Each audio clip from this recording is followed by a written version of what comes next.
Avec plaisir. Très bien, très bien. Eh bien, écoutez, bienvenue à cette visioconférence conviviale du CIRED du jeudi 8 avril 2021, où nous avons le plaisir d'accueillir Emmanuel Chouraki et ses équipes qui va nous présenter donc les projets que je ne vais pas déflorer tout de suite. Je te laisse tout de suite la parole.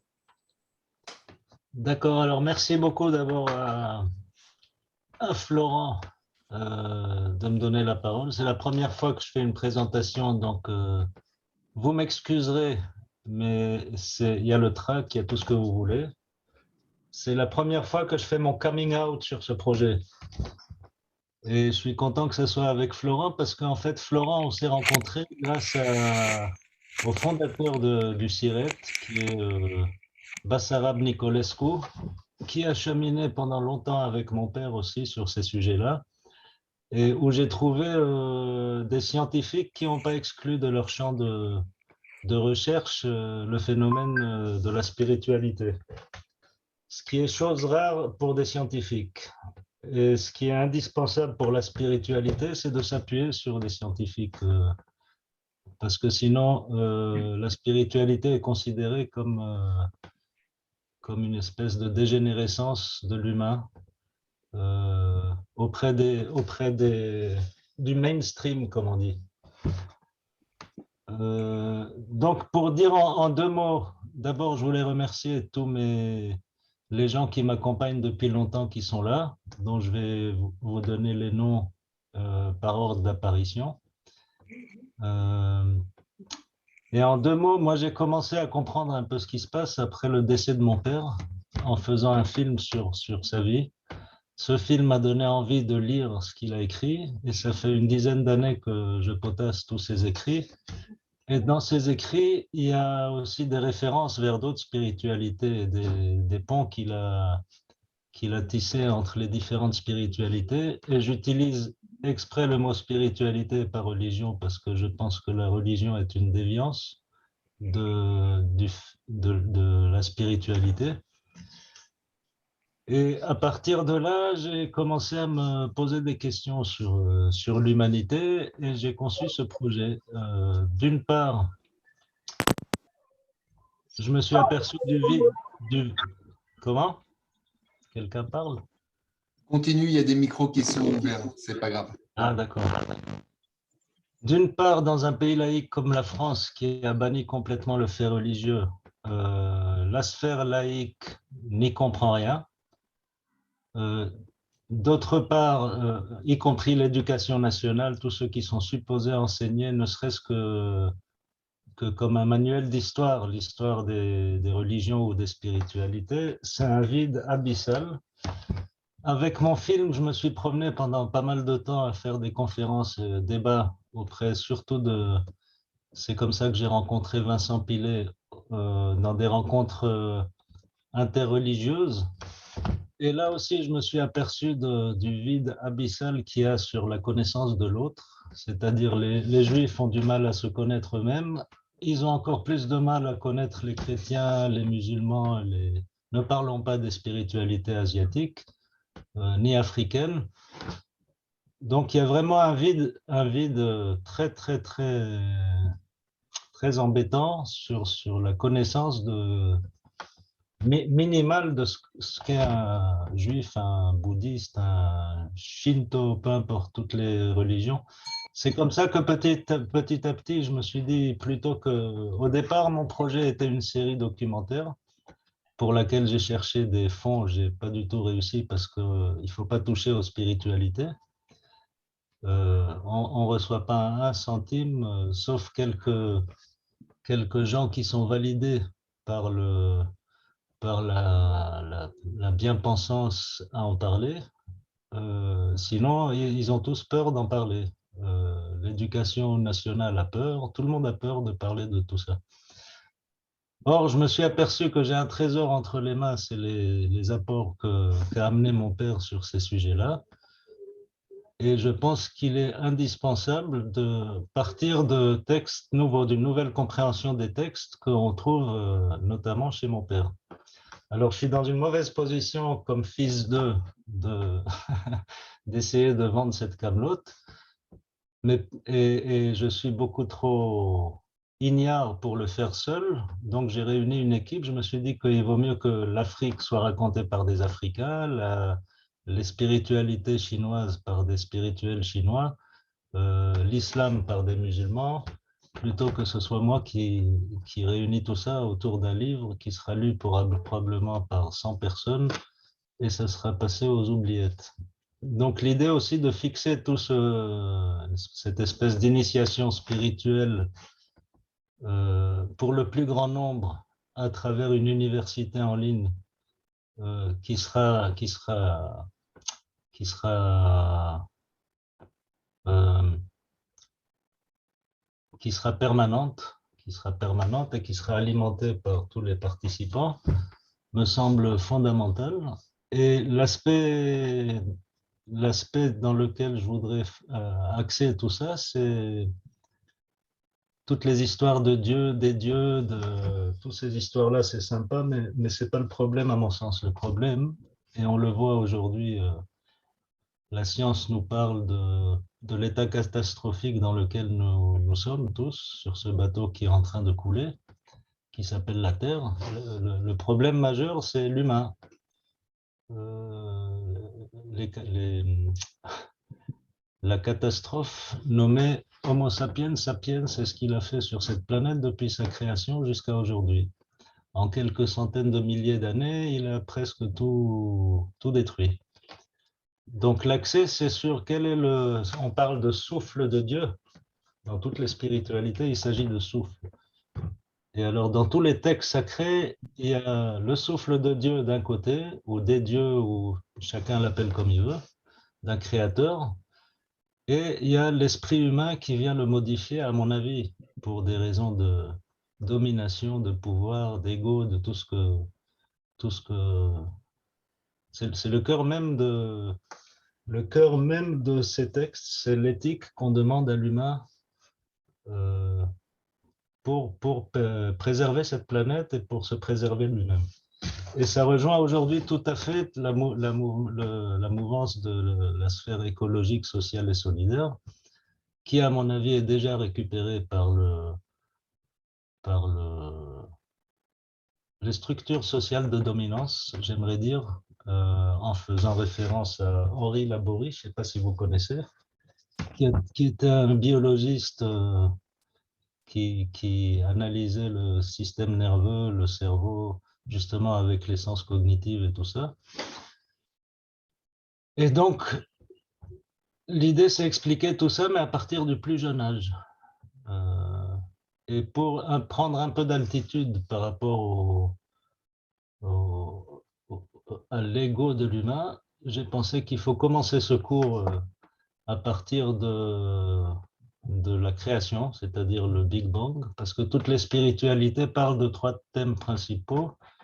C'est la relation entre l'homme et l'univers, la relation entre l'homme et la nature et la relation entre l'homme et lui-même. Donc, on a un aspect qui est des scientifiques qui parlent de tout ce que la science connaît aujourd'hui avec les dernières découvertes entre le Big Bang, ou appelez ça comme vous voulez, qui était à 13,7 milliards d'années, jusqu'à l'homme, pour prendre un peu d'altitude, de hauteur, et puis comprendre qu'on fait partie d'une histoire de 13,7 milliards d'années ou plus, et qu'on se prend un peu trop la tête sur notre ego et sur notre... Et après, c'est expliquer ça aux plus jeunes comme aux plus vieux, et se concentrer sur l'éthique. Et l'éthique, c'est... Mariana en a parlé tout à l'heure, les 10 commandements aujourd'hui. C'est-à-dire dans toutes les spiritualités, il y a des préceptes qui sont donnés à l'humain de la part d'un créateur potentiel, et c'est à peu près le dénominateur commun qu'il y a entre toutes les spiritualités, que ce soit en Chine, chez les peuples premiers en Afrique, chez les indigènes en Amérique ou en Asie. Donc l'idée, c'est de se focaliser là-dessus et réfléchir comment on peut les appliquer, parce que beaucoup de gens les connaissent, mais on a du mal à les appliquer. C'est très difficile d'appliquer tout ça, mais à mon avis, il faut trouver un minimum syndical sur lequel on peut se mettre d'accord. Tu ne voleras pas, tu n'assassineras pas, tu ne mentiras pas. Et je pense qu'avec les technologies d'aujourd'hui, et j'en ai parlé déjà avec Frédéric Anders, est-ce qu'on peut transformer un livre en algorithme et essayer de créer un espèce d'écosystème numérique en appliquant ces règles? Et apparemment, c'est jouable. Donc, je suis en train de développer ça sur le plan numérique avec Frédéric Anders, qui fait partie qui est membre du CIRET, et Honoré, qui est là ici présent, qui est ingénieur informatique. Et on est en train d'essayer de créer des outils pour essayer d'appliquer cette... D'ailleurs, j'en ai parlé aussi à Ferdinand Pozwick, que je remercie d'être là, parce que c'est aussi un grand spécialiste de Bible et informatique. Je crois qu'ils ont créé le premier musée au monde sur l'informatique en Belgique. Et je voudrais aussi rendre hommage à Ferdinand parce que une des versions de la Bible et des commentaires de mon père, c'est l'univers de la Bible, dont Ferdinand Pozwick, qui est une 10 volumes encyclopédiques gigantesques, avec des illustrations et des commentaires des 3 religions sur chaque verset pratiquement.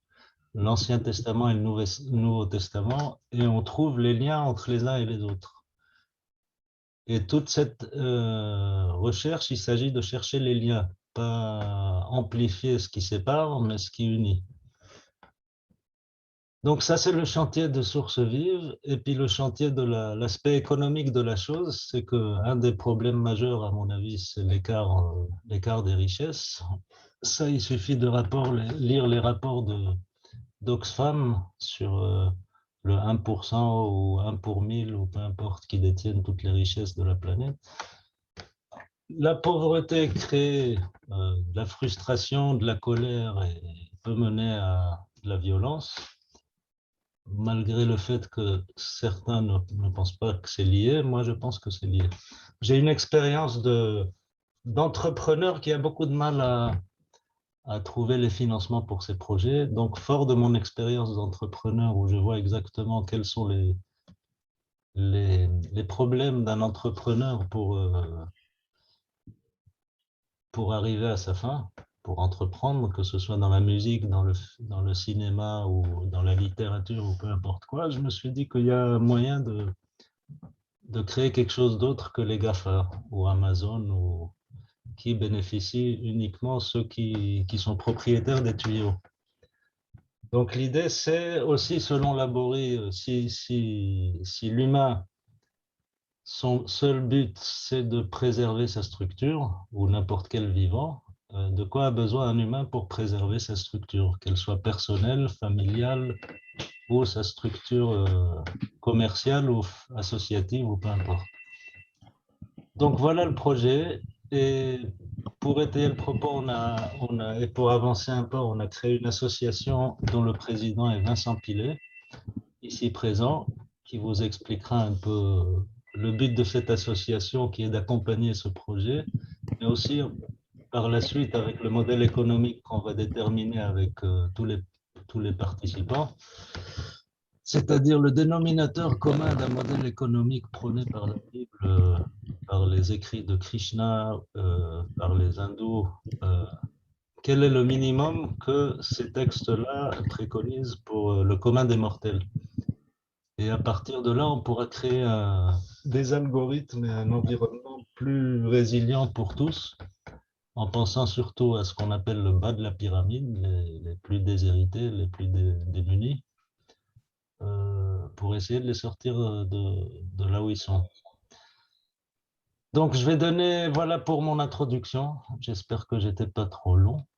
Et je vais donner la parole pour commencer à Vincent Pilet, qui est le président de l'association Lien.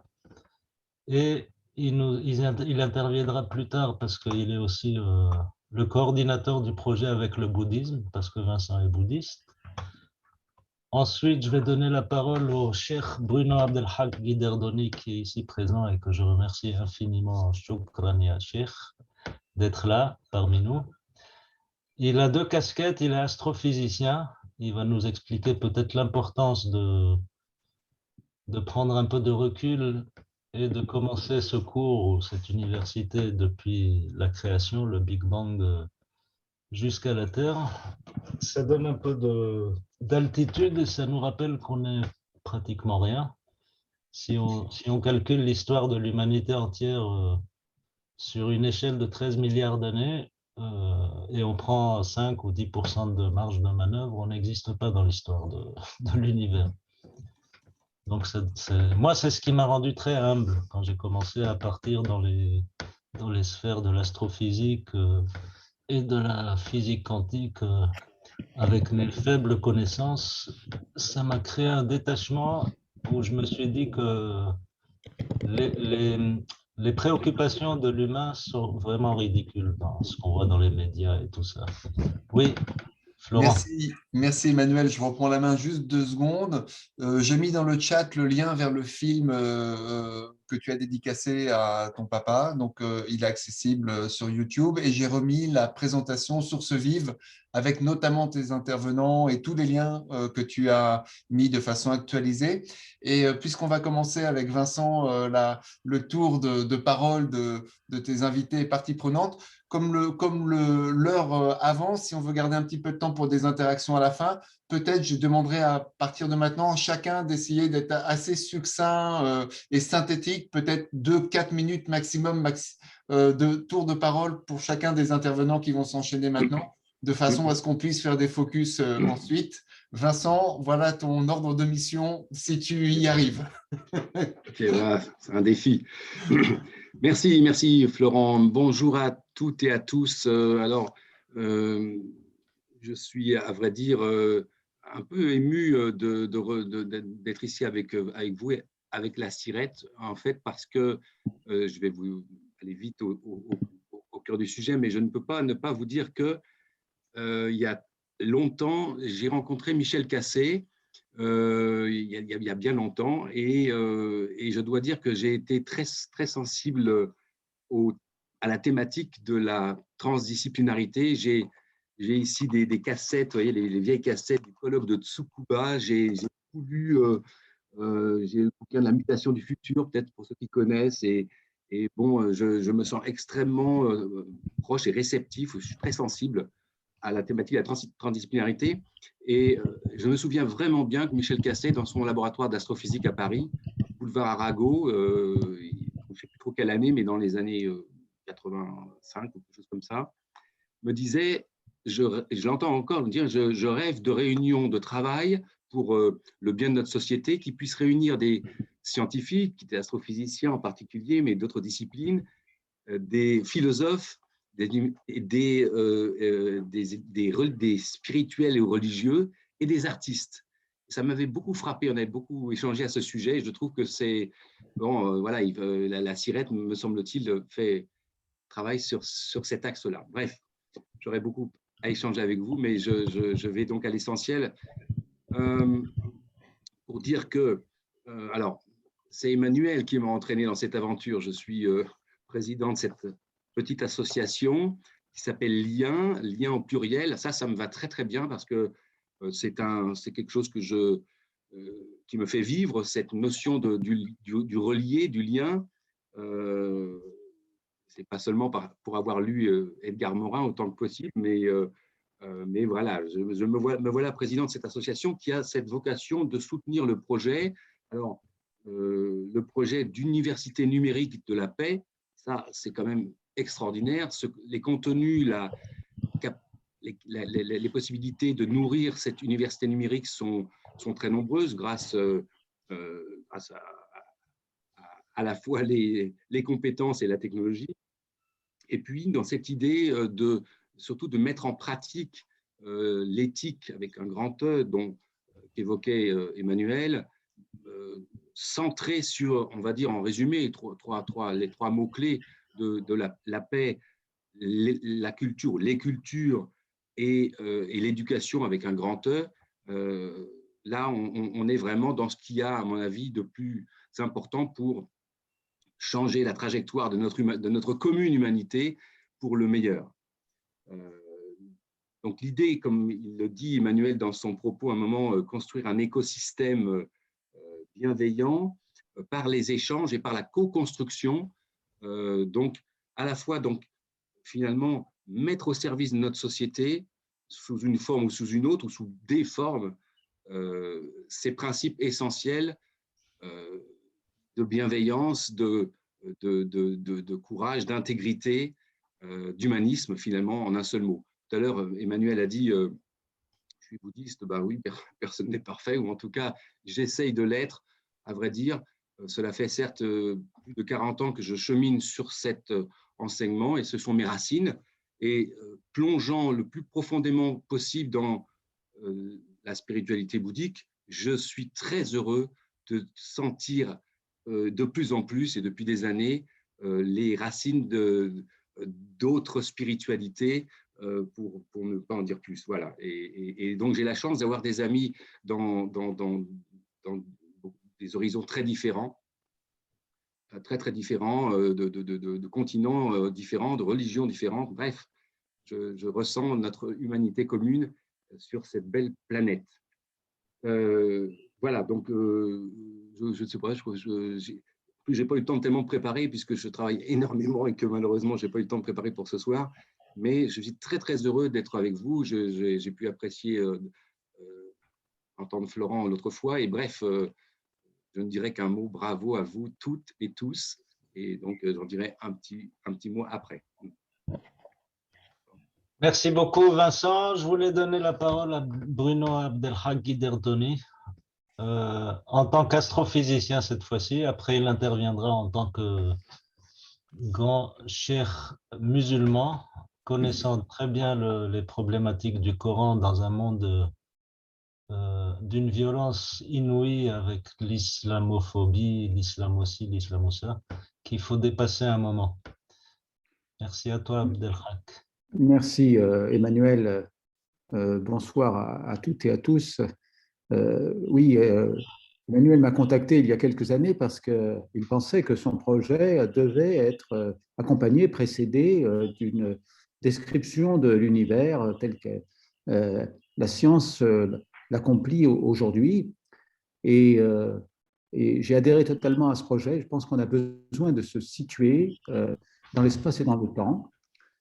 Et la science, actuellement, nous offre un panorama absolument extraordinaire du monde.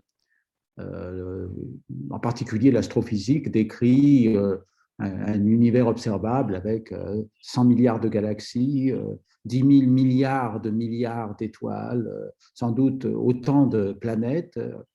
Probablement beaucoup de ces planètes ressemblent à la Terre. Sont-elles habitées? On ne le sait pas, c'est un grand mystère. La science commence à s'intéresser à cette question de la vie extraterrestre.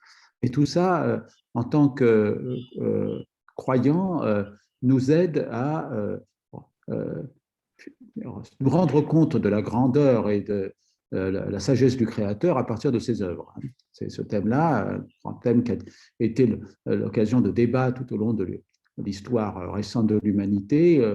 Faut-il que l'univers soit petit pour manifester son humilité vis-à-vis de la grandeur du Créateur? Mais il me semble qu'un univers extraordinairement grand, vaste, complexe, témoigne mieux de la grandeur et de la puissance du Créateur. Donc ça, c'est une chose importante. Ensuite, comme Emmanuel l'a dit, nous sommes dans une histoire. Hein. L'espace, c'est avant tout un espace-temps. Depuis le Big Bang, avec l'évolution cosmique, l'évolution géologique, l'évolution biologique, l'évolution de l'être humain, toute son histoire, pour arriver au point où nous en sommes. Et il faudrait souhaiter que nous ne gâchions pas tout par notre propre folie ou notre cupidité. Donc c'est important de rappeler cette histoire et toutes les crises que nous avons connues. Enfin, nous sommes à un carrefour actuellement. Pour la première fois, semble-t-il, dans l'histoire de l'humanité, nous avons la capacité de tout gâcher. Et la science nous permet de nous rendre compte de l'impact de nos activités sur l'environnement au sens large. Et donc, toutes les cultures de l'humanité, toutes les grandes religions de l'humanité vont devoir prendre des décisions importantes au cours du XXIe siècle pour pouvoir survivre à ce XXIe siècle. Et ça oblige les religions, les cultures, les spiritualités à se déterminer par rapport à ce patrimoine commun qu'est la science et qu'est notre propre planète, ce vaisseau sur lequel nous sommes tous embarqués. Et donc, en rappelant les données de la science, au départ, on prépare en quelque sorte la conclusion, c'est-à-dire les valeurs éthiques que Emmanuel rappelait, et qu'on devra partager tous et toutes dans ce courant du 21e siècle pour faire valoir la justice, parce que nous ne survivrons pas au 21e siècle s'il n'y a pas un meilleur partage des ressources qui sont limitées. Donc, à la fois prendre conscience de la limitation des ressources et aussi accepter que nous devons procéder à un partage plus juste sur la planète entre les différentes personnes qui y vivent. Et ça, c'est un grand enjeu pour le 21e siècle. Et les religions, les spiritualités ont leur rôle en tant que témoignage, dans la mesure où elles doivent affirmer l'unité fondamentale du genre humain, au-delà des différences religieuses qui ont leur raison d'être. C'est le même souffle divin qui habite l'ensemble des révélations et qui nous parle de notre commune humanité et de notre responsabilité sur Terre.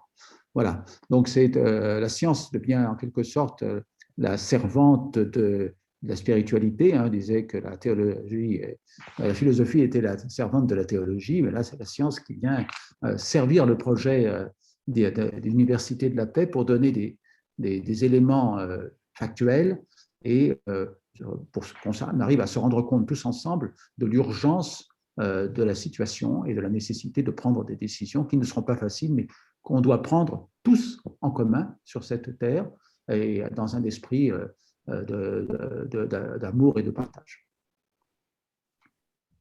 Merci beaucoup, Voilà. Abdelhak, pour ton éclairage. Maintenant, je voudrais donner la parole. Bon, on est arrivé du Big Bang jusqu'à la Terre, disons, jusqu'à Homo sapiens. Et depuis, les premiers humains sur Terre sont les Africains, jusqu'à nouvel ordre, s'il n'y a pas de nouvelles découvertes dans un avenir proche ou lointain. Et pour l'Afrique, je travaille avec mon ami Gershon Ndoua, qui est le président de la Fédération Juifs Noirs d'Afrique, qui est le coordinateur du projet avec les spiritualités africaines, et à qui je donne la parole. Il va nous parler un peu de quel intérêt de parler des spiritualités africaines, pour commencer. Oui, merci Emmanuel. Effectivement, quand on parle de l'Afrique, généralement, nous faisons un effort pour que l'Afrique n'apparaisse pas comme simplement un continent spectateur de l'histoire, notamment sur le plan de la spiritualité. Nous pensons que l'Éthiopie, par exemple, est à l'origine de plusieurs religions déjà, notamment le judaïsme. Les gens ont toujours tendance à penser que le judaïsme est né en Égypte et puis après, il est parti dans le Sinaï avant d'apparaître en Israël. Mais en réalité, non, le judaïsme existe depuis presque à la même époque avec le judaïsme sinaïtique qui prend sa source là-bas. Il en est de même pour l'islam. Les gens présentent l'islam comme étrangère au continent africain, mais non, déjà en Éthiopie, avant qu'on parle des trois religions monothéistes sur différents continents, il y a l'islam qui existait déjà en Éthiopie. C'est un foyer de religions. Le christianisme, c'est la même chose. Donc, avant que les religions monothéistes se retrouvent en Occident et dans différents autres pays, il était déjà vivant en Afrique et nous avons l'exemple aujourd'hui de ce qui se passe. C'est pour ça que je pense que l'Afrique ne mérite pas qu'on lui colle toujours l'étiquette d'un pays ou d'un continent qui fait la guerre, qui ne vit que de la sécheresse et de la famine. Non, c'est un continent qui a apporté beaucoup sur le plan spirituel au monde. Et donc, parce qu'elle a une histoire très riche, très, très riche. Les religions dont nous sommes en train de parler, ce n'est pas des choses qui sont nouvelles en Afrique. Déjà à l'époque, comme je vous ai dit tout à l'heure, l'Afrique avait déjà le judaïsme sur son continent. Les gens, quand on voit aujourd'hui les Éthiopiens, les gens ont tendance à avoir peur, à dire mais d'où vient-il? Non, puisque je voyage beaucoup dans l'exemple d'un de nos maîtres qui est André Chouraki, on a découvert effectivement qu'il y a au Zimbabwe, par lui-même, le maître Chouraki, en Afrique du Sud, les Lemba, qui pratiquent un judaïsme, qui soit un judaïsme comme il appelle un judaïsme primitif, mais c'est un tout petit peu étonnant de voir que, effectivement, comment des peuples qui n'ont pas de lien avec le judaïsme occidental puissent pratiquer. Et André Chouraki est en train de développer effectivement cet aspect. Il en est de même de l'islam. Il y a effectivement les gens qui pensent que non, les musulmans et les juifs ont pour vocation de se battre à longueur de journée, mais ils sont étonnés de voir que quand on arrive par exemple au Zimbabwe, les juifs et les musulmans vivent tout le temps ensemble et ils font tout ensemble et jamais une guerre. Les gens ne comprennent pas, disent mais comment ça se fait que les Occidentaux qui débarquent sont toujours étonnés de voir que les Juifs africains vivent ensemble avec les musulmans africains. Mais tous par exemple, les Zimbabwéens musulmans et Zimbabwéens juifs, ils vivent côte à côte et ça depuis les débuts. Et les gens ne comprennent pas. Il en est de même quand on arrive au Nigeria, tout à l'est, au sud-est du continent, vous voyez les Igbos qui pratiquent le judaïsme et qui vivent dans des synagogues, mais à côté d'eux, il y a d'autres peuples qui sont aussi musulmans et chrétiens, mais ils vivent ensemble depuis longtemps. Les petites difficultés qui sont venues généralement, c'est quand les missionnaires et les Occidentaux sont arrivés, ils voulaient créer une division parce que c'est à l'image du continent, ils disent mais non. Et puis quand nous, on les a rejoints, on leur a dit non, vous êtes sur la bonne démarche. Donc la spiritualité du continent africain est une vieille spiritualité.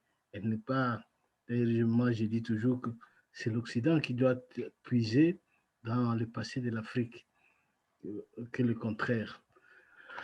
L'Afrique a la particularité d'être ce continent cosmopolite où résident depuis longtemps tous les peuples, mais aussi les Européens et les Asiatiques ont élu de domicile en Afrique. Ça n'a jamais posé un problème.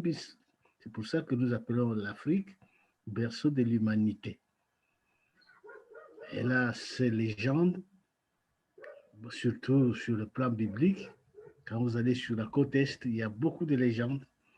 Elle nous fascine beaucoup, l'Afrique. Ça me fait penser à un président qui, au moment où le corona est arrivé, nous a présenté l'Afrique comme quoi c'est fini.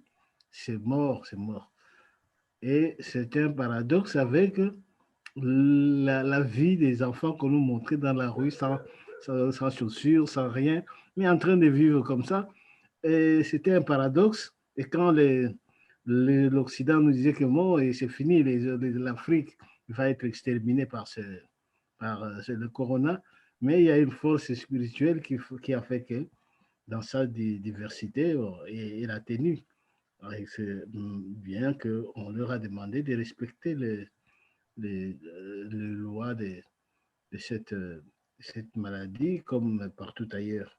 Mais vous imaginez un continent où il n'y a même pas un médicament, il n'y avait rien. Moi, je suis d'origine congolaise, mais j'étais aussi étonné quand je promenais dans les rues de Kinshasa ou chez moi dans les Bandundu plus loin.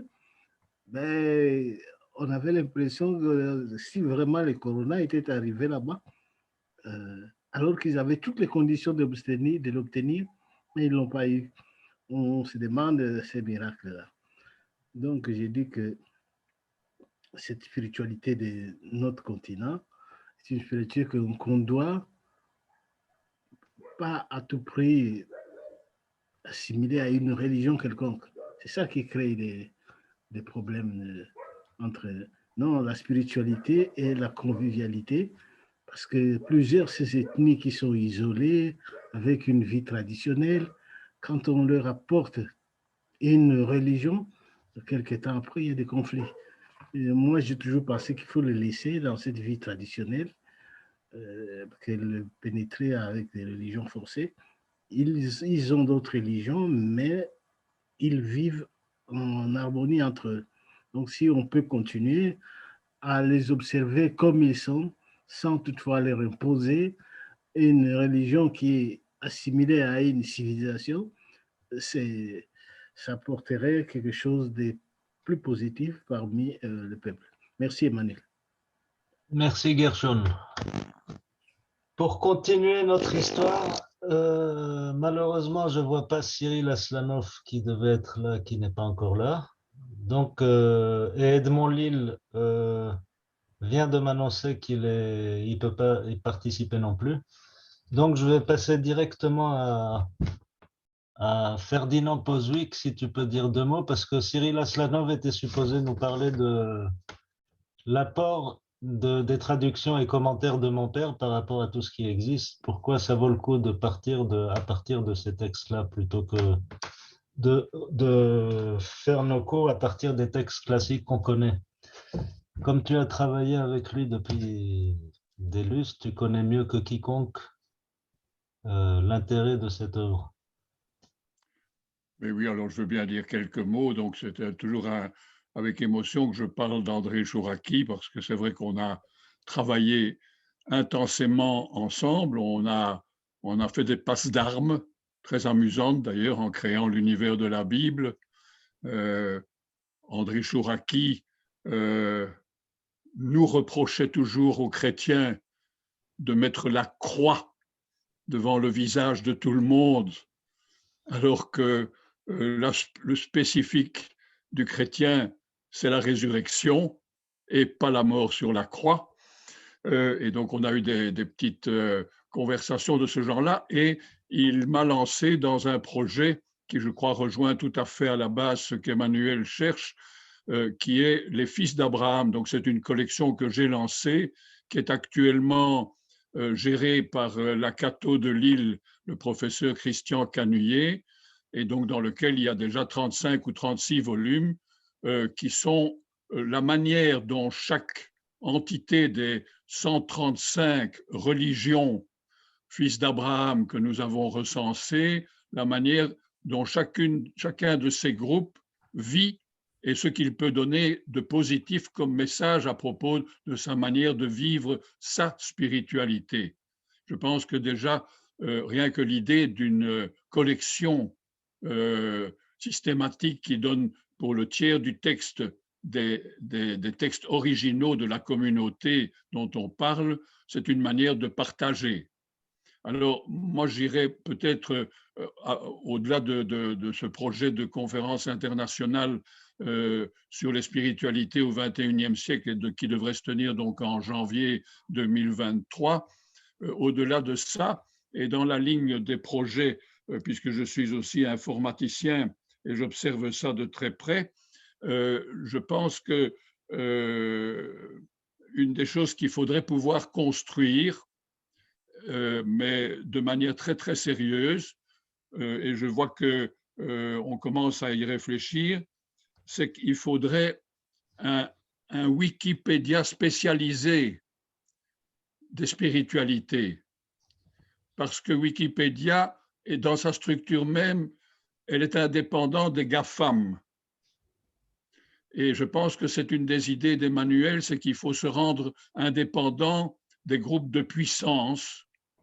Et il faut se rendre indépendant en travaillant ce qui est intéressant pour tout le monde sur la planète. Et je pense que Wikipédia est un modèle. Il ne faut pas être esclave des modèles, mais je pense que quand il y a une bonne idée et qu'elle est bien gérée, il faut peut-être la prendre à corps et essayer de créer son propre champ dans ce domaine-là. Je pense que ce serait une aide internationale, interreligieuse, interhumaine, tout à fait positive de se dire je fais un wiki spirituel. Et il y a beaucoup à faire là-dedans, il y a déjà beaucoup de matériaux qui pourraient être partagés et je pense que là, on ferait œuvre utile pour toute l'humanité. Voilà, c'est un petit appel que je fais et qui va dans la ligne tout à fait, je pense, des recherches d'Emmanuel Chouraki, sachant bien que toute la richesse littéraire, théologique et autres qui nous vient, je dirais, du judaïsme, du christianisme, mais de l'islam aussi, est quelque chose qui est maintenant partagé par toute la planète, mais ce sera encore mieux partagé si on le mettait ensemble. Et je pense qu'il y a les moyens aujourd'hui de le mettre ensemble sans choquer personne et sans brutaliser aucune humanité, au contraire, en pensant que le partage, c'est ça l'humanité. Et c'est sur ce plan-là que je remercie Emmanuel et je vous remercie de m'avoir invité. Et voilà ce que je voulais dire peut-être. Merci beaucoup Ferdinand. On est exactement sur le même projet. C'est une excellente idée de... Peut-être ça serait bien de contacter Wikipédia, ils peuvent nous financer.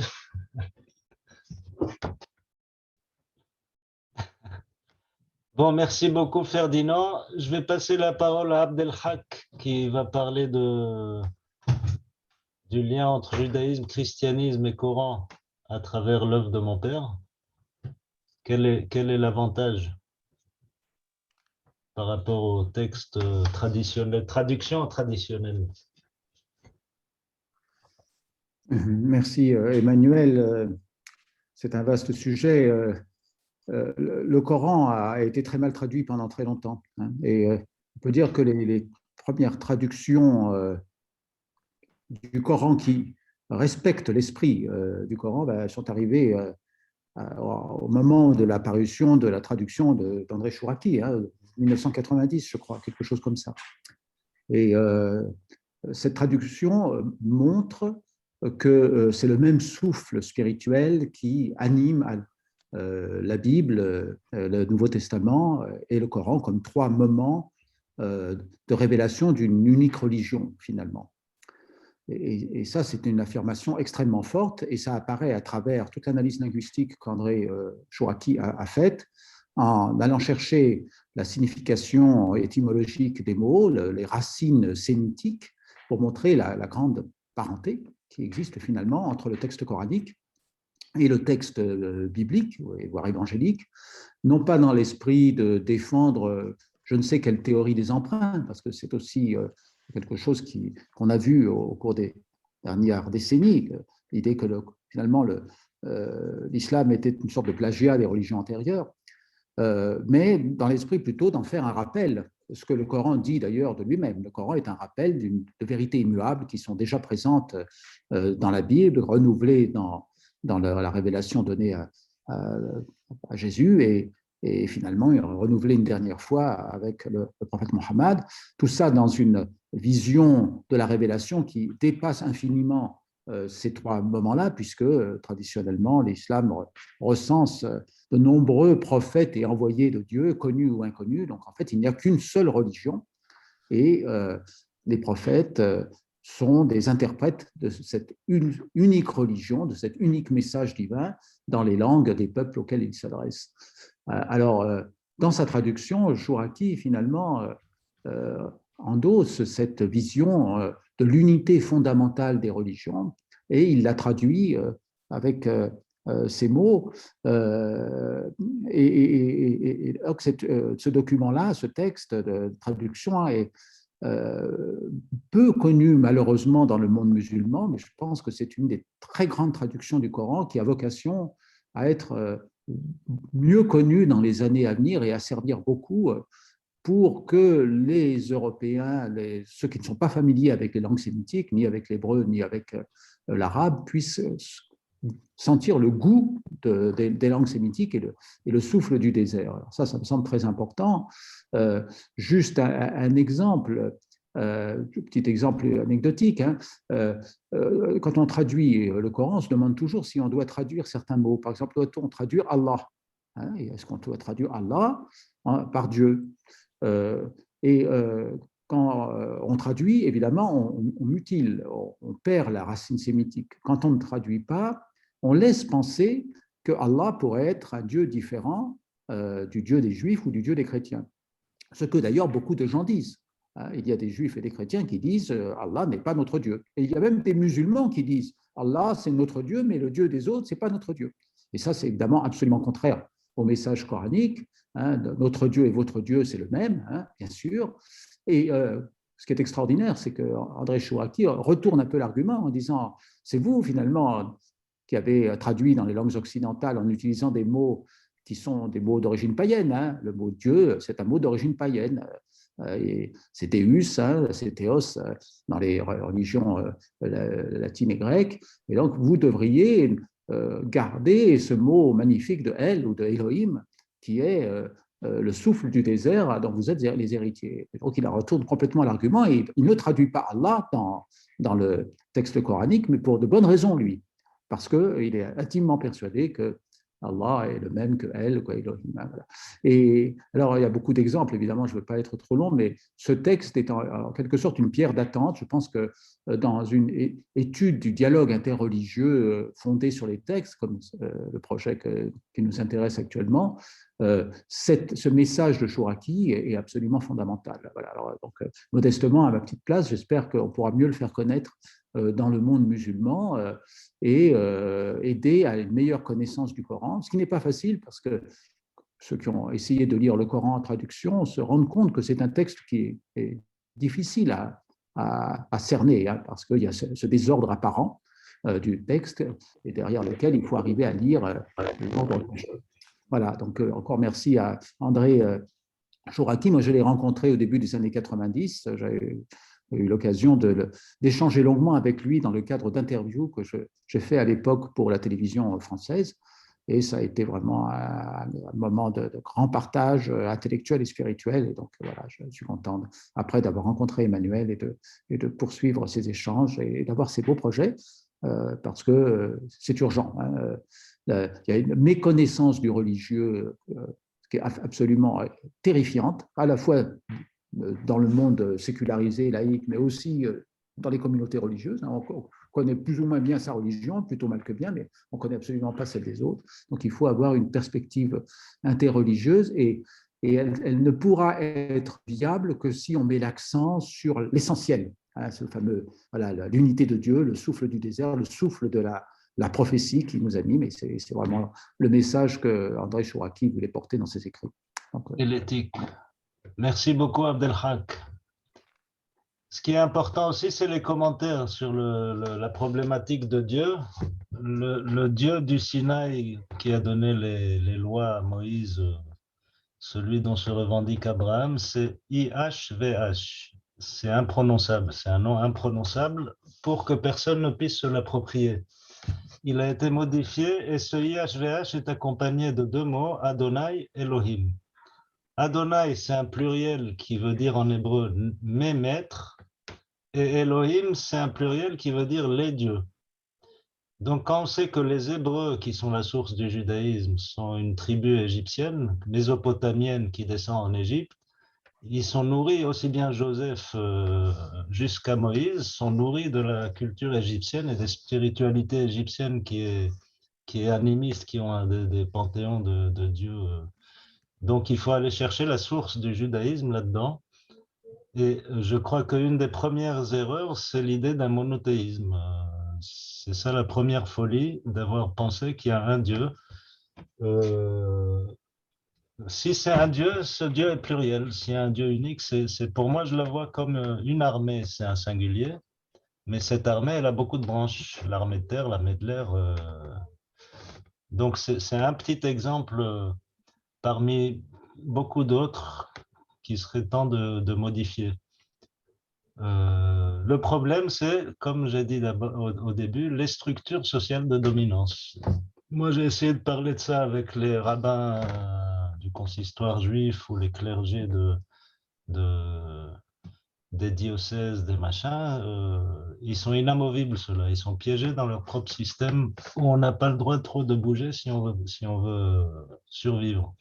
Donc, à mon avis, ce genre de modification ne peut se faire qu'en dehors des structures de pouvoir, aussi bien des religions que des politiques qui n'y comprennent strictement rien. Et quand ils comprennent quelque chose, c'est pour des fins de pouvoir. Donc, je ne mâche pas mes mots. Vraiment, si on ne prend pas les affaires entre nos mains, on est mal barré parce qu'ils sont là pour alimenter des conflits. Il suffit de regarder les médias sur les problèmes d'islamophobie, tous ces trucs-là. On est dans un monde de fous. Ceux qui nous balancent ces débats avec des islamophobes ou islamophiles ou tout ce que vous voulez. C'est-à-dire, ce que je me suis aperçu, c'est l'histoire est écrite par les rois et les rois, leur seul but, c'est de séparer pour régner. Et depuis l'origine, on évolue comme ça, en pensant que c'est les rois qui vont nous sauver. Les rois, j'entends le pouvoir avec un grand P. D'où l'importance de sortir des cadres, comme disait Frédéric Ferdinand, je suis totalement d'accord avec lui, que tout ça, ça doit être décentralisé, c'est-à-dire de se faire en dehors de structures de pouvoir qui sont dans la capacité totale, d'une part à cause de l'incompréhension, qu'elle soit laïque ou en général, mais aussi les clergés sont dans une logique, chacun dans son ghetto, chacun prêche pour sa paroisse et dans la capacité totale d'ouvrir l'esprit vers les autres. Or, pour moi, s'il y a un créateur, c'est le créateur de toute la création et pas d'un petit groupe d'humains qui soient nombreux ou petits. Benjamin, donc, voilà. Je suis obligé de faire un peu le maître du temps. Emmanuel, Oui. Pardon, parce que tu as encore d'autres invités. Alors, si tu veux un minimum d'échange avec notre assemblée, il faut que tu accélères le tour de parole. J'accélère, je donne la parole parce que si le but final, c'est de mettre l'accent sur l'éthique, ce que Dieu demande de l'homme, on dit que Dieu s'est retiré de la planète après avoir créé la planète et l'homme, et il a confié à l'homme la gestion de cette magnifique terre. On voit qu'il y a quelque chose qui n'a pas fonctionné. Donc, je vous donne un petit exemple avec avec Benjamin Moron. Tu es là, Benjamin? Il vient de disparaître. Ah, je suis là. Bonjour Benjamin, qui est docteur en droit, et je vous rappelle que mon père avait un regard sur tous ces textes de juriste parce qu'il a fait ses études de droit à la Sorbonne. Et le livre Les 10 commandements aujourd'hui, dont Mariana a parlé ce matin, pour moi, c'est le cœur de son œuvre, la synthèse de la synthèse. C'est qu'est-ce qu'on demande à l'homme pour vivre mieux et plus longtemps éventuellement et ne pas détruire la planète. Alors Benjamin, qui est un ami et un docteur en droit, va nous faire une petite démonstration sur un petit passage parce que Benjamin est entre autres défenseur des intersexes, ce qu'on appelle aujourd'hui les intersexués, c'est les hermaphrodites. Et je lui ai dit, va voir un peu ce que disent les sources sur les hermaphrodites et compare ça avec ce que dit la loi aujourd'hui, et avec toutes les problématiques de ségrégation que subit cette communauté. Et je laisse la parole à Benjamin. Merci beaucoup, Emmanuel. Merci aux organisateurs de cet événement. Je ne sais pas si vous voyez le diaporama, si tout fonctionne. Oui, c'est bon. Oui, on le voit bien. OK. Bon, je n'ai que 3 slides, hein, rassurez-vous, ça durera 2 à 4 minutes. Oui, effectivement, je travaille sur la question des droits de certaines minorités et donc je suis très sensible à cette problématique de l'opposition des minorités par le pouvoir. Que ce soit les minorités religieuses, les minorités racisées, les minorités de genre. Et donc, à un moment donné, s'est posé pour moi la question de comment utiliser les sources religieuses, qui sont souvent présentées dans le discours général, je dirais, comme opposées finalement à la reconnaissance des personnes transgenres ou éventuellement des personnes intersexuées qui demanderaient à un sexe neutre à l'état civil. Et du coup, j'ai eu le projet de fédérer un certain nombre d'associations religieuses en mobilisant les sources d'André Chouraki, et en particulier cette source que vous connaissez, l'univers de la Bible, qu'il a fait avec plusieurs personnes. On a eu tout à l'heure le plaisir d'entendre l'un des co-auteurs.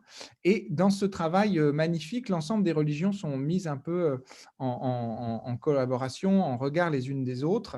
Et ça nous a été très utile pour une procédure devant la Cour européenne des droits de l'homme, dont je vous parlerai dans les dernières 30 secondes. Et alors, je trouve que cet univers de la Bible est très riche parce qu'il présente à la fois des images qui permettent de comprendre. Donc là, vous avez une image d'une statue conservée au musée Natufian à Jérusalem, de cet être premier, cet archétype du premier être humain, homme-femme, qui est mis donc dans l'univers de la Bible en regard du chapitre 1er de la Genèse au verset 27 et 28, où il est rappelé que Elohim créait le glébeux à sa réplique, à la réplique d'Elohim, il le créait, mâle et femelle, il les créait. Et donc, ce qui est très intéressant, c'est que ce glébeux qu'on appelle Adam, cet Adam, ce n'est pas du tout l'homme viril.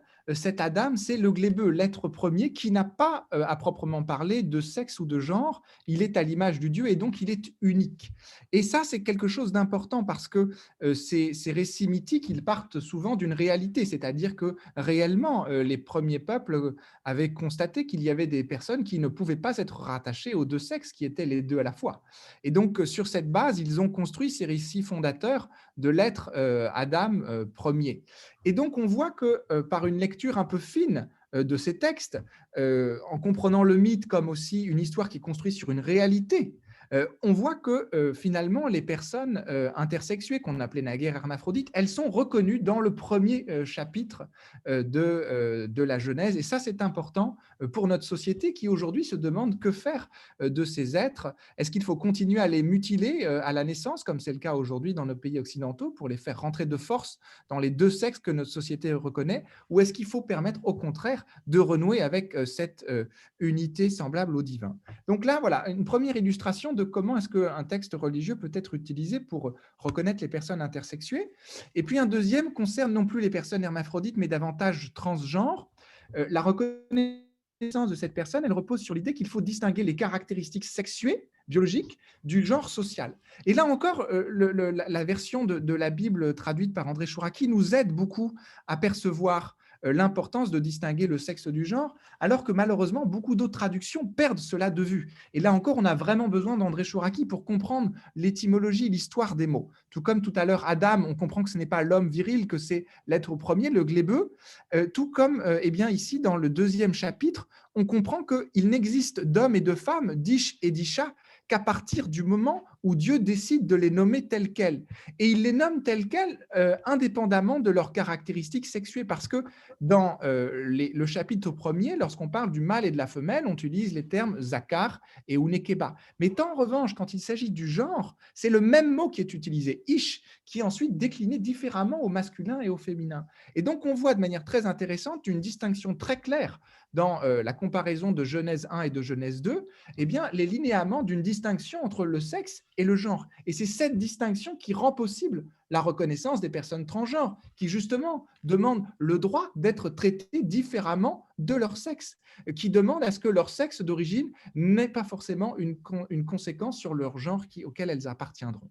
Et donc, là encore, je trouve que le récit de la Bible et les explications qui sont dans ce travail remarquable qui a coordonné André Chouraki avec mon père tout à l'heure qu'on entendait est très utile. Et alors, comment on s'en est servi concrètement? Et je m'arrêterai là en 30 secondes.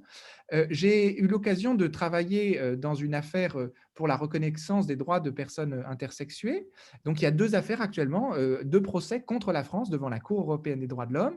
Et on a présenté des observations avec des associations religieuses, Carrefour chrétien inclusif, qui représente donc le mouvement chrétien, Kalem, qui est une association musulmane qui s'intéresse à l'inclusivité à l'égard des minorités de genre, et Beit Averim, qui fait pareil dans le monde du judaïsme. Et donc, on a réussi à faire travailler toutes ces associations ensemble, et on a mobilisé justement les textes d'André Chouraki pour montrer à la Cour que les religions n'étaient pas du tout fermées sur ces problématiques, comme on peut l'entendre trop souvent dans le discours parfois de la papauté, de certaines institutions qui dirigent aujourd'hui nos religions et qui sont dans des logiques de pouvoir, où il ne faut surtout pas ébranler la domination masculine. Et là, avec toutes ces associations, on a pu présenter à la Cour les écritures telles que traduites et mises en valeur par André Chouraki.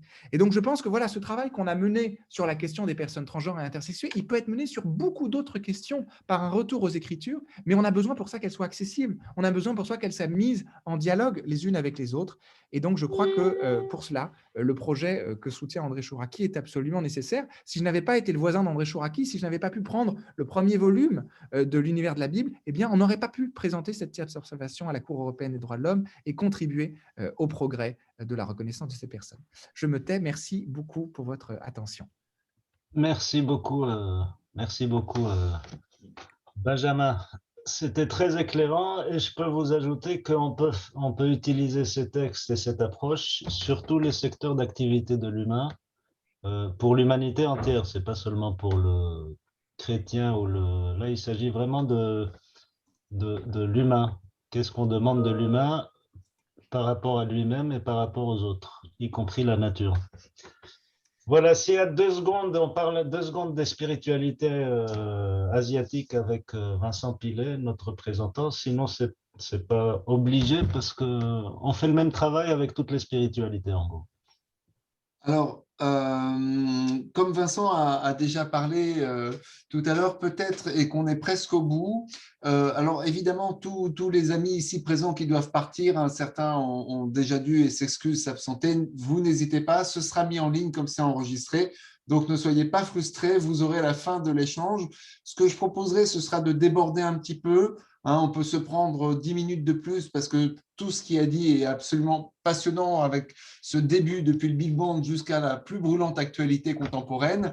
Évidemment, nous aurons probablement beaucoup de choses à dire. Peut-être que si tous tes intervenants se sont exprimés, peut-être tu avais prévu Frédéric Andrès, je ne sais pas s'il est dispo ou pas, mais il peut prendre la parole à tout moment, bien évidemment. Et peut-être on peut partir maintenant dans l'échange entre les présents, Emmanuel, si on a fait le tour de tes 2 présentations, l'université numérique en lien avec cette nouvelle économie à venir, pour recueillir les résonances et les retours des uns et des autres.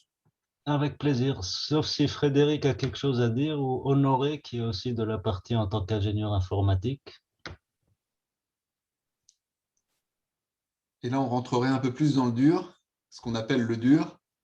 Non, c'est l'idée. Est-ce qu'on peut créer, vous connaissez tous, il y a un darknet, c'est-à-dire c'est une sphère Internet où on peut faire ce qu'on veut, acheter des armes, commander un assassinat. Enfin, c'est un net qui n'est pas contrôlé par la sphère politique et judiciaire. Si on peut faire le darknet, est-ce qu'on ne pourrait pas faire le lightnet, un net lumineux avec toutes ces règles d'éthique dont on parle? Parce que voilà, c'est ça l'enjeu. À partir d'une information et une éducation à cette éthique à partir des textes sacrés et une possibilité de les appliquer dans un réseau social. Oui, Mariana. Oui, donc j'ai lu et relu les 10 commandements et votre père a souligné les 6 directions pour l'an 2000 de l'UNESCO que je voudrais rappeler ici parce qu'il a dit qu'il prenait appui sur ces 6 directions de l'UNESCO et il rajoutait les 10 commandements à ces 6 directions. Donc, est-ce que vous voulez que je vous les lise? Moi, c'est à Florent de décider en fonction du temps. Moi, je ne suis pas le maître des horloges. C'est très rapide. Oui. Donc, les rappels ne font jamais de mal. Vas-y, Mariana. 1. Respecter les vies. 2. Rejeter la violence. 3. Libérer ma générosité. 4. Écouter pour se comprendre. 5. Préserver la planète. 6. Réinventer la solidarité. C'est ça. Maintenant, il faut comment faire pour que ça soit appliqué? C'est ça la question, parce qu'on se trimballe avec ces préceptes partout sur la planète depuis les premiers hommes et on a du mal à les appliquer. Le grand problème, c'est l'application. C'est comme la Charte universelle des droits de l'homme. Je me demande qui c'est qui les applique. On a du mal à les appliquer. Et c'est là où c'est la responsabilité de chaque individu des 7,5 milliards, c'est que c'est une question de consommation. Qu'est-ce qu'on consomme? Qu'est-ce qu'on fait? C'est chacun d'entre nous. Donc, on peut aller chez Amazon, chez Facebook, chez Google, chez les GAFA, où on peut créer une alternative avec des produits éthiques dont on a besoin vraiment, avec un modèle économique dont le but est d'éradiquer la pauvreté plutôt que d'enrichir celui qui a les tuyaux ou la plateforme. On va passer la parole à Rosvita qui voudra intervenir. Qui bouillonne. Bonsoir à tous. J'apprécie beaucoup d'être avec vous. Quand j'ai reçu l'information d'une université numérique pour la paix, j'ai sauté de joie. Et la grande question, alors merci pour tous vos partages, c'est extraordinaire, ça m'inspire beaucoup. La grande question qui reste, c'est comment une université numérique ou autre peut aider à appliquer. Parce que la paix, si on veut la paix, on a besoin de l'incarner. Autrement, elle n'existe pas. Je fais partie d'Unipass France, donc je me suis formée avec Pierre Weil, qui était un ami à votre papa, Emmanuel, et donc je suis ravie et je me sens en très bonne compagnie. Unipass propage des formations d'éducation à la paix sur 3 niveaux, la paix avec soi, les autres et le cosmos. On dit la nature pour ne pas effrayer les gens, mais au fait, c'est beaucoup plus vaste. C'est toute notre condition humaine qui est concernée par cette question, comment vivre ensemble et où est la source de la violence, où ça commence. Et l'UNESCO nous le dit, c'est dans l'esprit de l'homme. Et Unipass est laïque, avec une spiritualité laïque, qui l'approche à 3 piliers. Je vais faire très, très bref. Un pilier, c'est l'énergie. Ça correspond à ce qu'on a été dit par rapport au souffle. Tout est évolutif, tout est interconnecté et donc transdisciplinaire. Donc, ça, c'était la base sur laquelle Pierre Weil a développé un programme d'éducation à la paix. Et après plus de 20 ans dans ce parcours, je suis vraiment arrivée à me dire ce qui nous manque.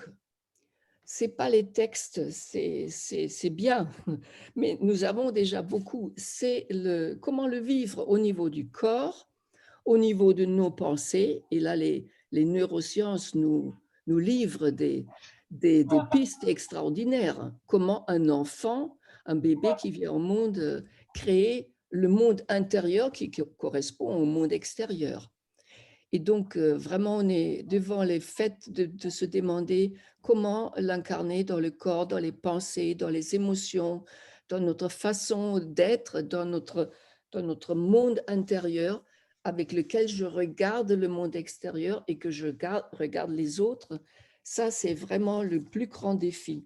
Je le dis, j'étais ravie d'entendre le shirk parce que j'ai fait des formations avant Noël avec un groupe libanais, musulman, arabophone, et j'ai vu à quel point les religions peuvent faire des ghettos de pensée. Et c'est vraiment c'est le plus grand défi pour notre humanité aujourd'hui. Je pense que notre situation actuelle depuis 1 an nous force à réfléchir comment atteindre cette conscience, comment révéler, comment déployer et montrer à travers ce que je pense moi, montrer à l'autre ce qu'il pense lui, pour que là-dessus il y ait un dialogue, parce qu'on est au début d'un dialogue, non seulement ici dans ce groupe extraordinaire, mais dans le monde. Hein. Et c'est vraiment un dialogue mondial. Hein. Oui. J'ai fini, je vous remercie beaucoup. Je suis ravie d'être avec vous. Merci. C'est un peu mon questionnement parce que moi j'ai 62 ans et j'ai grandi dans le dialogue aux côtés de mon père, même si ça ne m'intéressait pas trop jusqu'à son décès. Mais j'étais imprégné de ce dialogue et j'ai toujours côtoyé l'autre sans aucun préjugé, sans aucun... Et lui, il a commencé ce dialogue avec les réseaux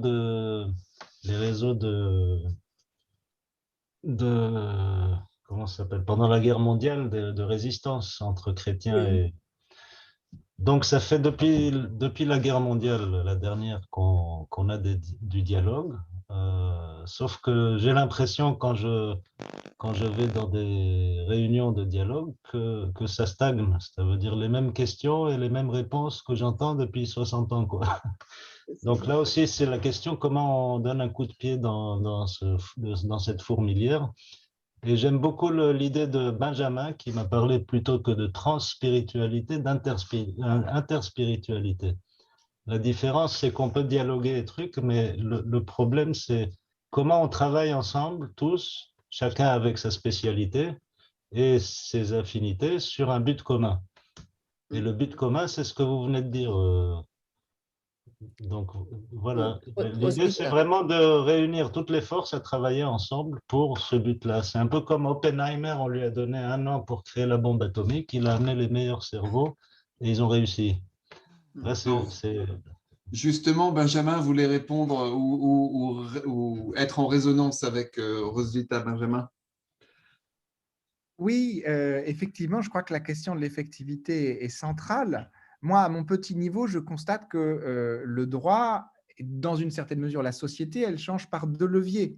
Soit le levier politique, quand vous êtes dans le groupe dominant, où vous arrivez à faire rentrer vos idées dans le groupe dominant, soit le levier des procès stratégiques.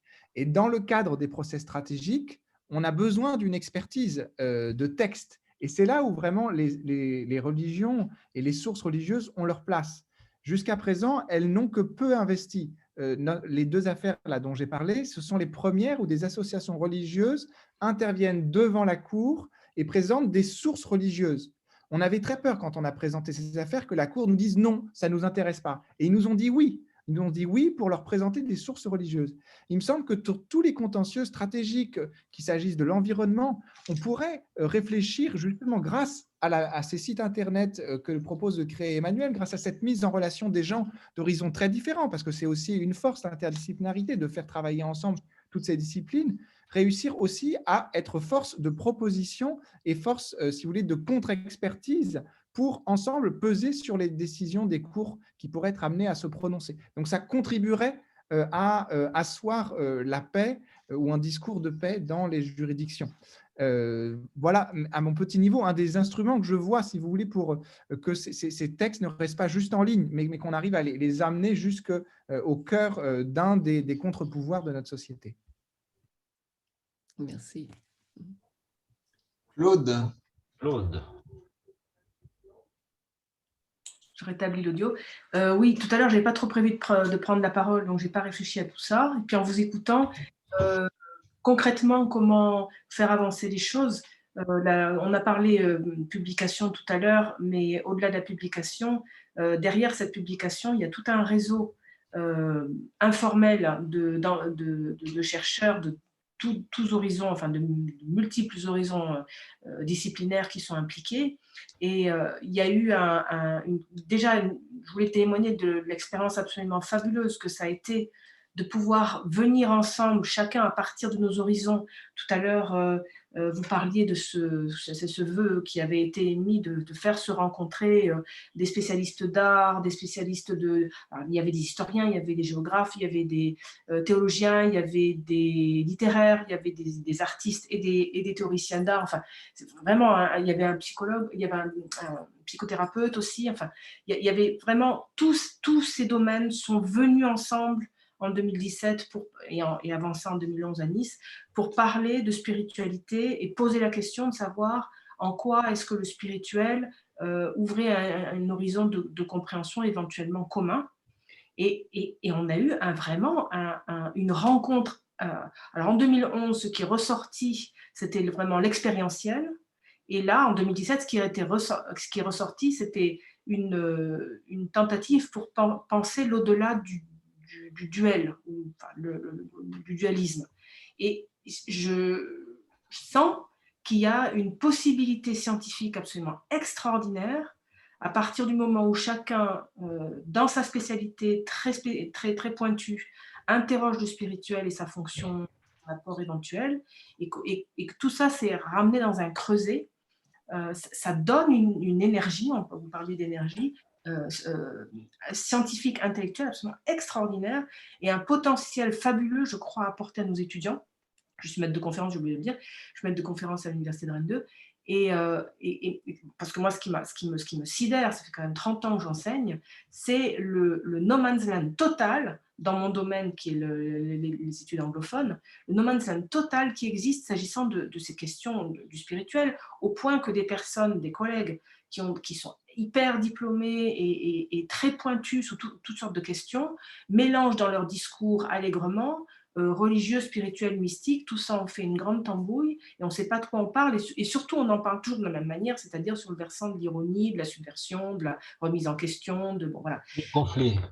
Voilà, il y a un champ merveilleux là de possibilités. Merci beaucoup, c'est exactement ce que je pense. Et après, c'est une longue histoire déjà quels sont les thèmes dont il faut parler.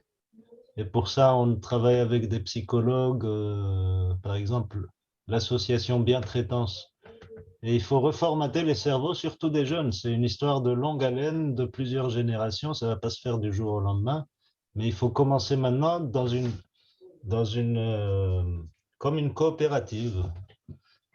Et tout ça, c'est des sources de richesse. Comment on partage ces richesses? Parce que je ne sais pas si vous connaissez les chiffres du marché de la Bible.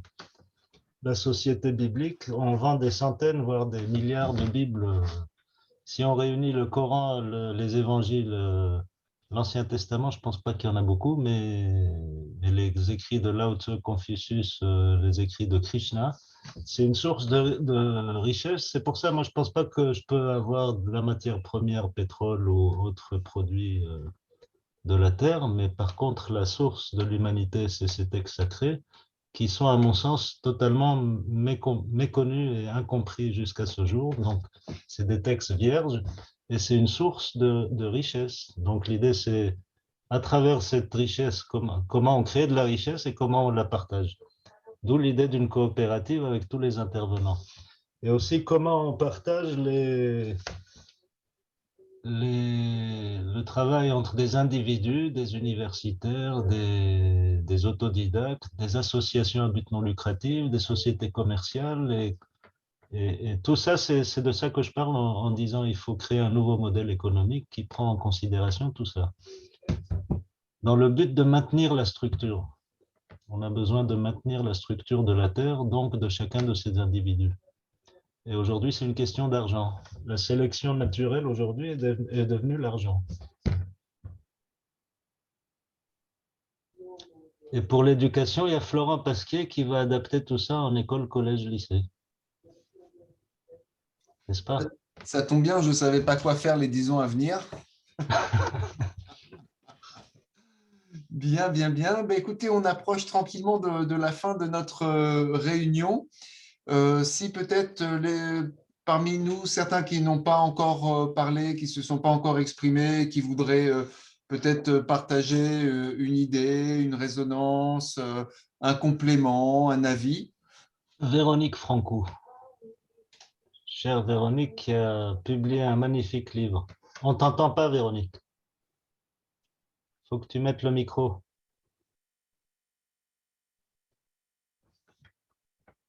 Véronique, on ne t'entend pas.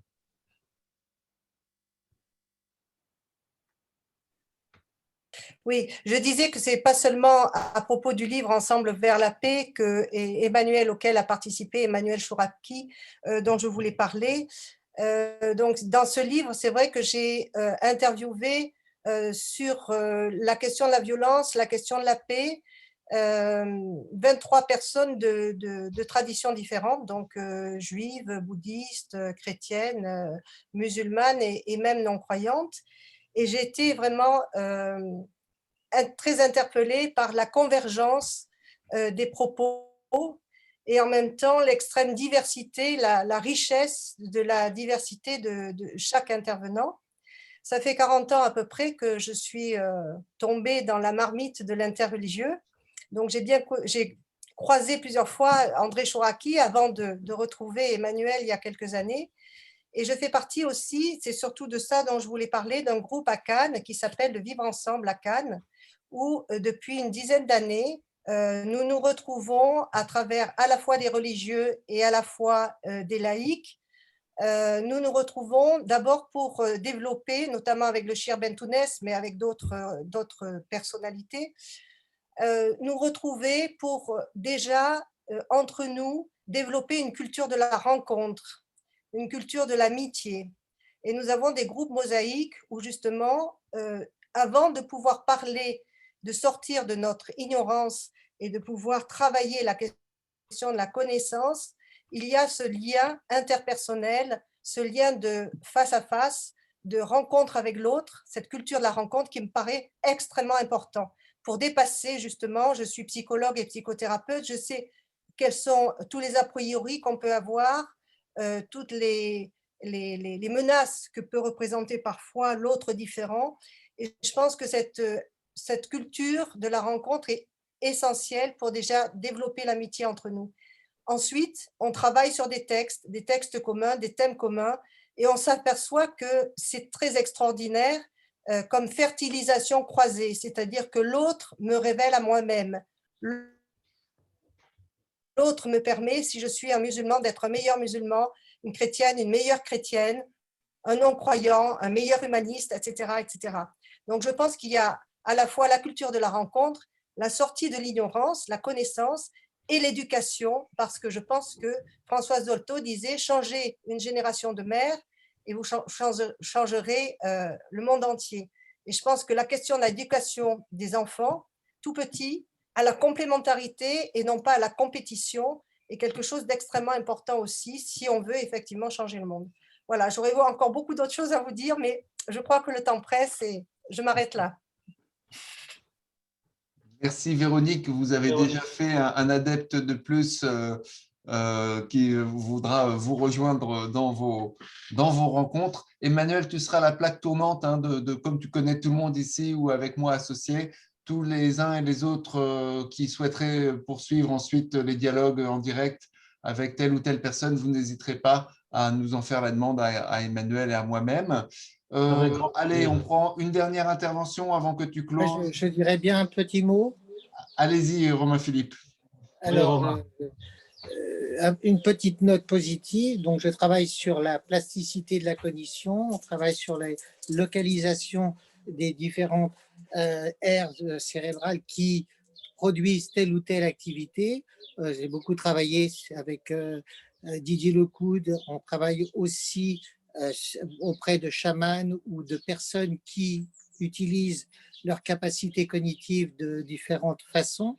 Et ce qui me rend extrêmement positif, c'est que l'on se rend compte l'immense plasticité de nos capacités cognitives, surtout pour les nouvelles générations.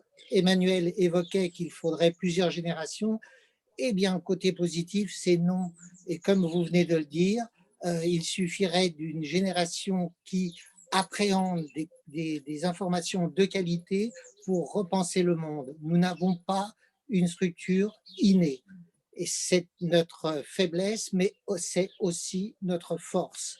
Et votre travail autour de la perception variée et qui évoque l'interdisciplinarité, c'est à mon sens l'élément essentiel qui permettra à cet épanouissement cognitif d'affronter les grandes difficultés qu'attendent ces nouvelles générations. Et c'est ce qui me rend espoir, c'est cette énorme capacité, plasticité de la cognition de l'être humain. Cognition dit bien perception, stockage et réactualisation des informations. Ce sont les outils essentiels pour repenser le monde. Merci beaucoup Romain pour cette note d'espoir. Écoute, je pense qu'on va rester là-dessus, hein, de façon à être porté par ce message en résonance. Eh bien, écoute, Emmanuel, un immense merci d'être venu présenter tes projets au CIRET et à ses amis. Merci à vous tous de votre présence, d'être restés si longtemps. C'est moi qui te remercie. Je souhaite bien, que nous poursuivions. Le but de ces rencontres est bien sûr de faire du réseau, de nous enrichir mutuellement, de nous apporter nos forces d'une intelligence collective plutôt qu'une bêtise individuelle et de nous ouvrir plus rapidement les portes. Et écoute, changer le monde en une génération, ça m'a l'air d'être un très beau challenge dans lequel on va tous s'engouffrer. Voilà, merci à nouveau. Je vous souhaite une très bonne soirée et je vous dis à bientôt sur les ondes du CIRET et d'ailleurs. Merci beaucoup, bravo. Merci beaucoup à tout le monde d'être venu. Merci à tous. Merci à tous pour vos participations. Merci, Florent. Merci à encore. très bientôt.